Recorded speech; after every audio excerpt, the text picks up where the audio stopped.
Hey guys and girls, long time no see, it's your boy Mark, and today we're going to be talking about the most incredible piece of studio gear that I currently own, and it's also great for the amateur musician as well as a professional producer. This is a great piece of gear, guys, that you need to be tuned into.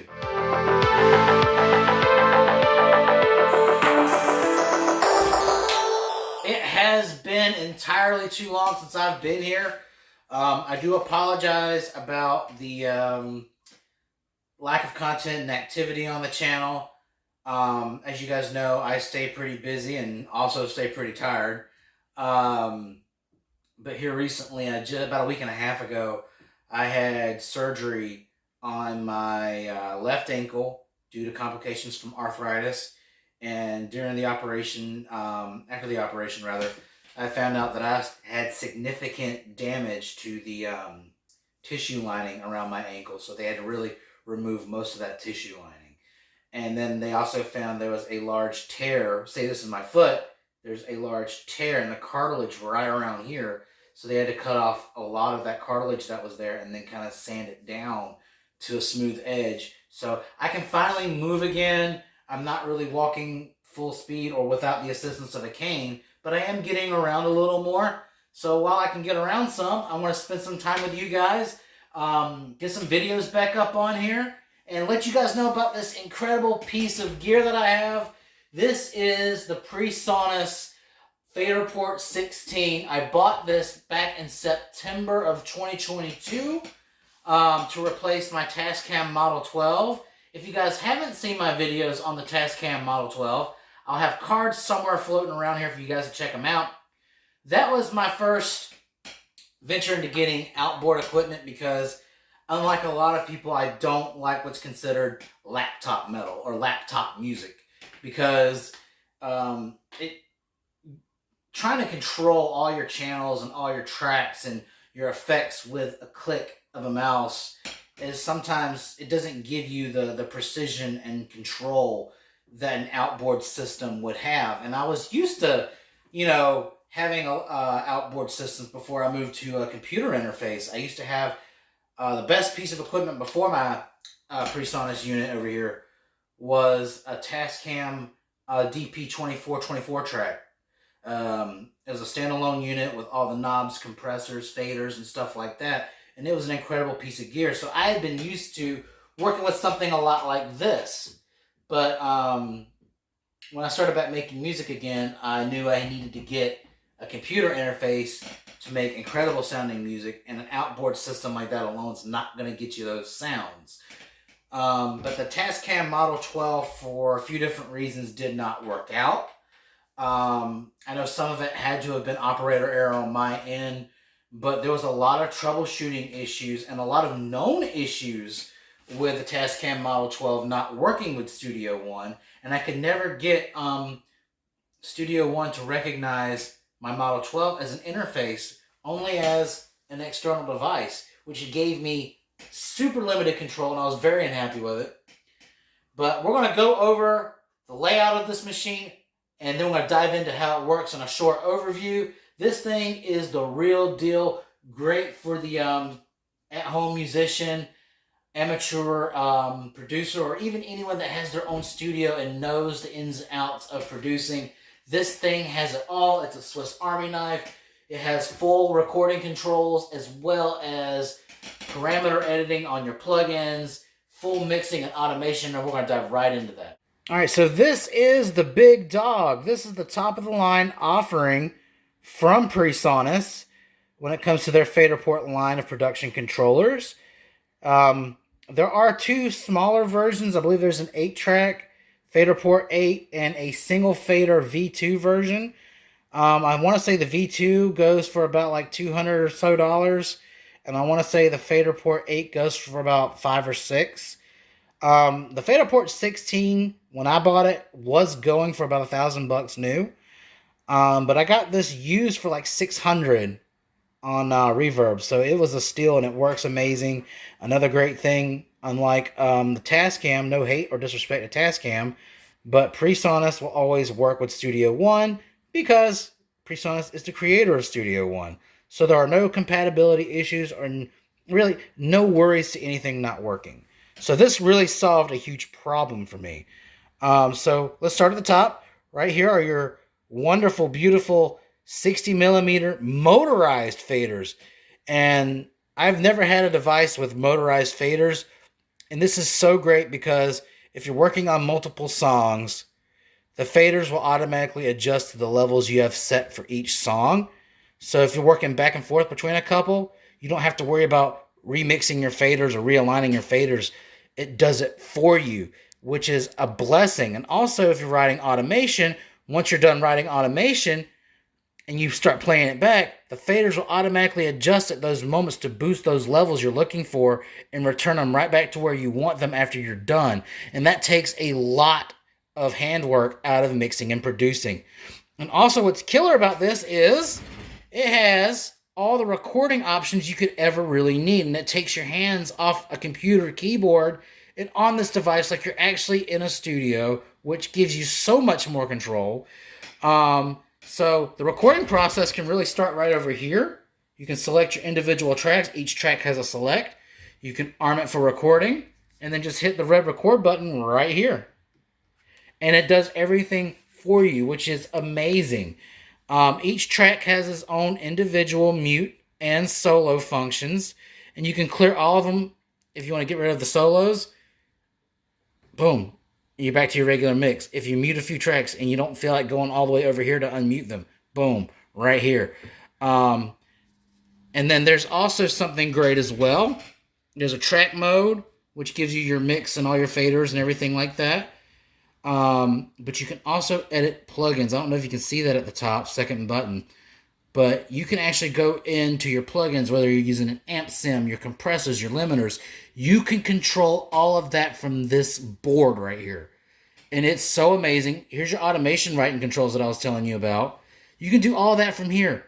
And then, although this unit only has 16 faders, you can bank up and bank down and create more tracks for your songs if you have more intricate arrangements, which is great.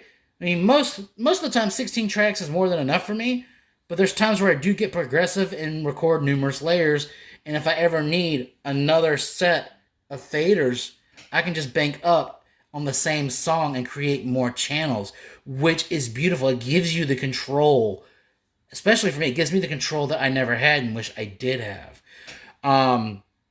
So that's just a general overview. There's more functions on this side. You can actually pan your tracks on this as well. Up at the top is basically just your layout. It's called a scribble pad. It shows all your tracks, kind of where everything is panned and what's happening as the song is going on. All right, so basically what we're going to do is go through the general operation of it, how to navigate the song structure, which is pretty much cut and dry. So we've got it in track mode. The tracks you see here and their levels are represented right here.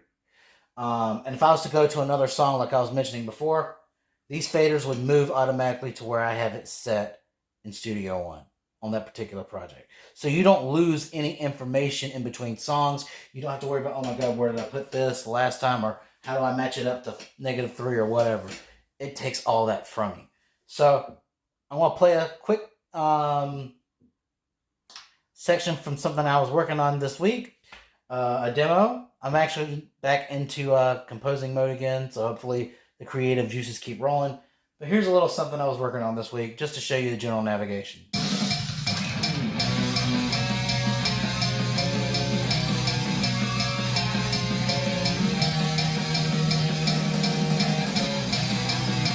And stop.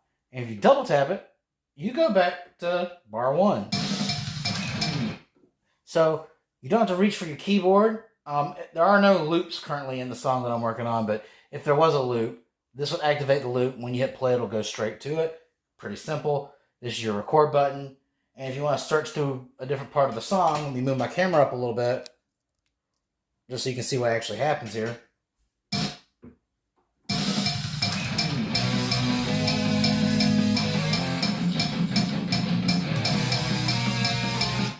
Back to front, all that works really, really seamlessly.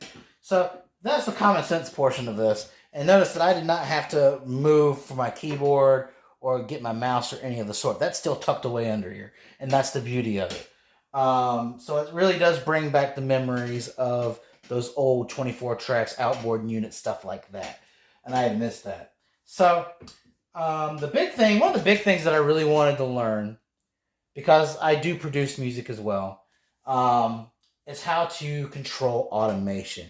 And for those of you that don't know what automation is, that's adjusting your levels during specific parts of a song, making instruments louder or quieter, or a voice louder or quieter during a certain part of the song to achieve a certain dynamic effect. And this takes care of pretty much everything for you. There will be a little bit of mouse work here because I do have to create a loop, but let's get into automation. And this shows you firsthand the beauty of, motorized faders.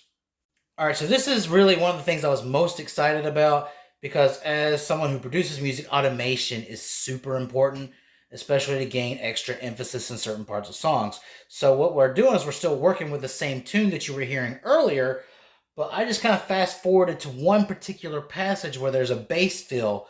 There's a little bass guitar lead that comes through, and I kind of wanted to up the presence of the bass during those few seconds where that fill is happening, because in its current state, it's not real audible. So I'm going to show you how to write automation on the Faderport 16. The only keyboard and mouse work is going to be creating the loop. So let's get to it. So this is the area. So this is the area right here. I don't know if you can see it. I'm kind of circling around it with my mouse. So there's a bass line that starts from 24 and goes to 27. All right, so that's all. I'm putting away my keyboard. That's all the keyboard work I'm doing. Okay, now that we've gotten our loop selected and we've got that little area that we want to work on, I want to make the loop active, and I'm going to play it for you. See if you can hear the bass fill that I'm talking about. It's there, it's just not super present.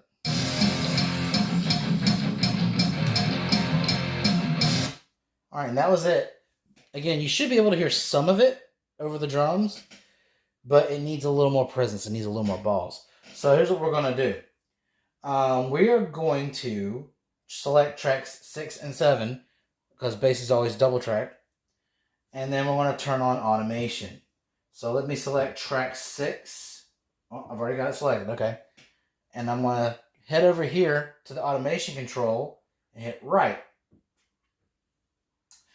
And then I want to go over to track 7. And I'm going to do the same thing. Right. So now we're going to go and start working on automating. And what's beautiful about this is I can control both faders 6 and 7 at the same time during this bass fill. So let's go ahead and get rocking and rolling with it.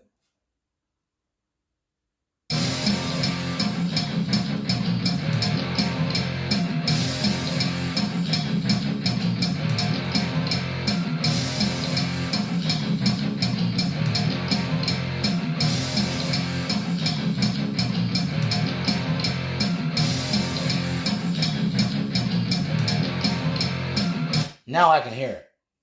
I think I've boosted those levels kind of accurately. So, at least for now, just to get a little rough draft, just so you guys can see what's going on here. Now we're going to change the automation from write to read. So that way, it's going to read the level boost that we just put in. Again, this is not the final version of this. This is just a demonstration. So we're going to go over here in our left corner right here, or rather our right corner, and we're going to go select channel 6, track 6 rather. And I want to turn automation from writing to reading, so that way you can read what we just did here. And I want to move this selector over to track 7. We're going to do the same thing, write to read. So now there's only one thing left to do, and that's to disengage the loop. And I'm going to scroll back a little bit and see if we can hear the bass being boosted from the original level.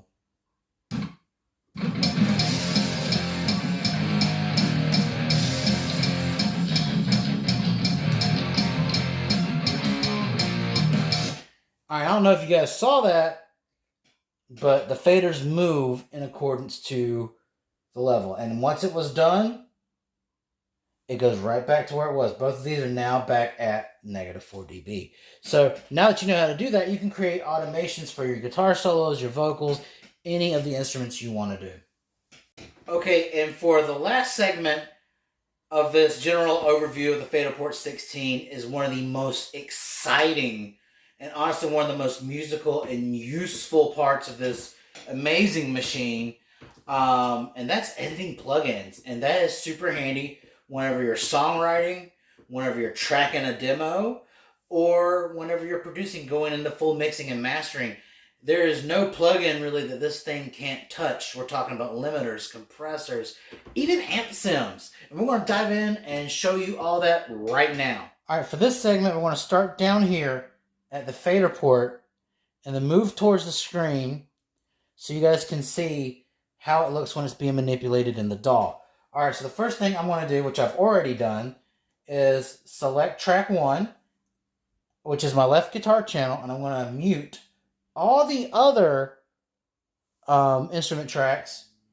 Then we're going to go into edit plugin mode. So let's get down to it. Okay, and from here, now that you got your track selected, we're going to go to edit plugins. And on your trackpad right here, it's going to say Empire, select, and boom. Let me get this a little closer so you can see what's going on. Okay, so on your little scribble pads here, you see it says stomp on or stomp, off. And these are your pedals that you have, sensitivity. And then at the end, you've got your input and your output volume levels here. So I got both set to 0 dB. So basically what this is saying is if you hit select and it lights up, you turn on that particular pedal. And if it's already on, you just smack it once to turn it off. And then the faders control the volume of your amplifier. See, look at that. That's beautiful, right? This is my plugin setup. It's kind of based on my JCM 2000. Doesn't sound exactly like it, but it's very, very close. So we're going to get this camera rearranged, and I'm going to show you how it looks on the DAW whenever I click on or click off a pedal and, just hit the, change the amp settings. All right, so to begin this test, I'm just going to give you a sample of what that guitar track sounds like. I have not messed with any of the settings on the amp. I have not messed with any of the pedals. Just my usual pedals that are always on, the compression sustainer, the tube screamer, and the noise gate. So here's a quick sample of that, general guitar tone.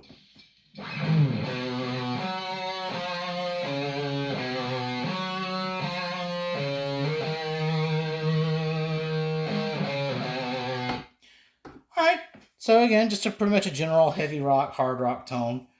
So this is where things get really, really, really interesting. So remember those select buttons that are highlighted in yellow.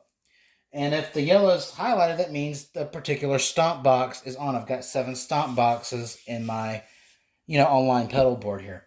So say if I wanted to play that same tone again, but I hit engage the first pedal, which is like an auto wah.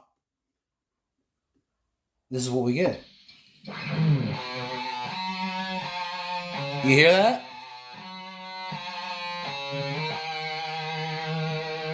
Wah, wah, wah. If you hit select again, it goes away. What if I turn my tube screamer off? You notice how it gets kind of thick and muddy without it. Tube screamer back on.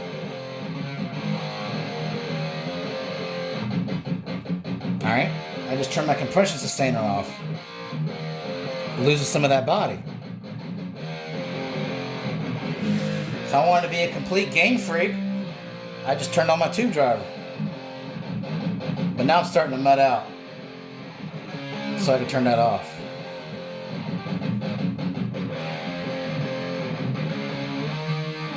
Chorus, anybody?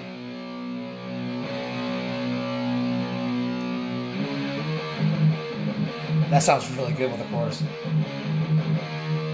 And delay.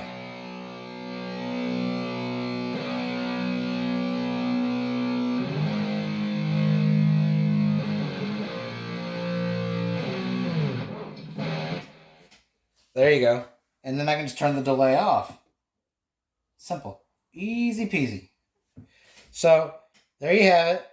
Those are, you can play with the pedals however you want. And that does kind of spark some creativity, because you could record a track one way and be like, hey, you know what, it's missing a little something. And during your playback, you can mess with any of these pedals on here and create a totally different sound. So you do have a lot of creative potential in front of you by doing that. And let's not forget about the faders. And what the faders do here are control your master EQs here. So first fader is going to control your presence. And it's actually super responsive. I was kind of shocked about how well it reacts. Presence is going down.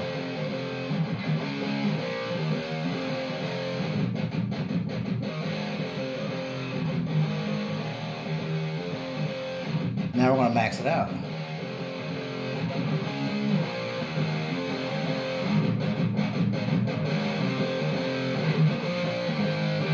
Big difference, right?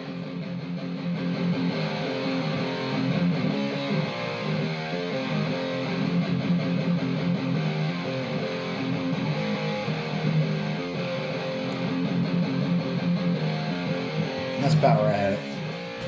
But I mean, you can do it with every last single thing. Losing your bass.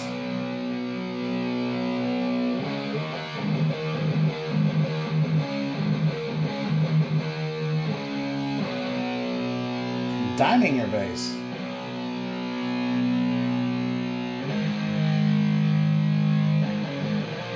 So you get the drift here.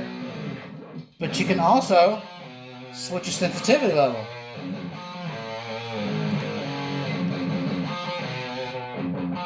By pressing select, you can go from high sensitivity to low sensitivity. Isn't that cool? No mouse is needed. You do everything from the Faderport. So we're going to get back to 0 on that. I'm going to unmute all my tracks. And then I'm going to go back to track mode. And then I want to use my mouse for a minute to get rid of the Ampere. Okay. And now I'm going to show you what it can do with bass, like compressors. So I'm scrolling over, using the scroll wheel here.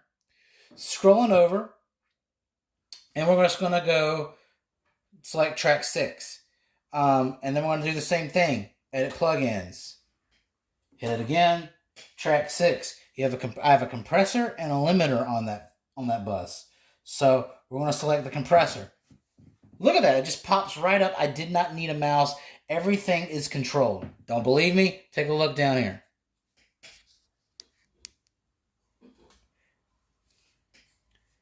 All right, so we can back out of that by going back to track. You see how the faders move. Okay, go back to edit plugin. Bam, we are back into the compressor. And then we can just, it kind of works the same way here. Bypass ratio, look ahead, the knee, input, attack speed, release speed. Everything you see on this plugin can be controlled with the Faderport. And we're back at the compressor screen again. Guys, this is super, super cool. And all I got to do is move faders to adjust the levels. And I know you guys are probably getting seasick looking at this terrible camera work. I keep hitting my light. Anyway, so let's just go ahead and play.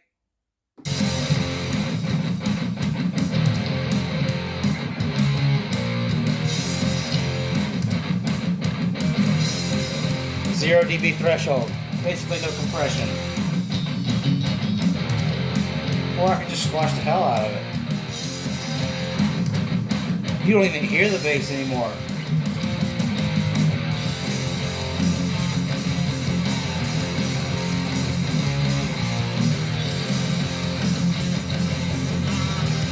Anything you can do with this, honestly.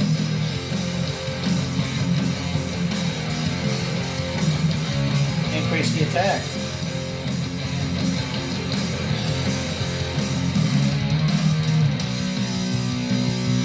Again, that is really super cool. Did it plug in again? And then look, I'm just going to hit select on limiter, and look, the limiter pops right up. I'm telling you guys, and this works the exact same way too. You can edit any one of these parameters, the gain, the ceiling, the threshold.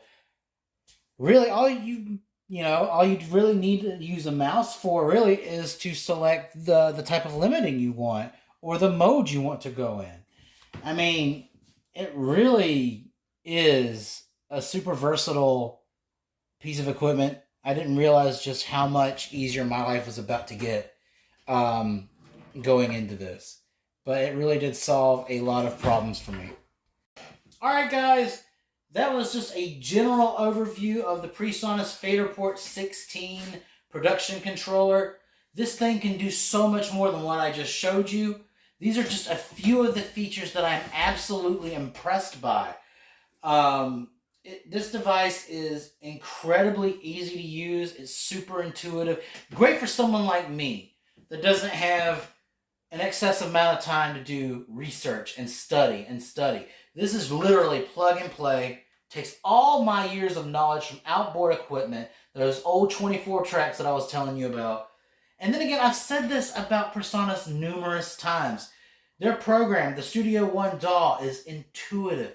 I don't have to think about it and just double check and restudy and try to remember umpteen billion different things. It is everything that I've known put into a better format. And this is just another form of that. This is another extension of that. This is everything I knew about recording and Studio One put on an outboard device.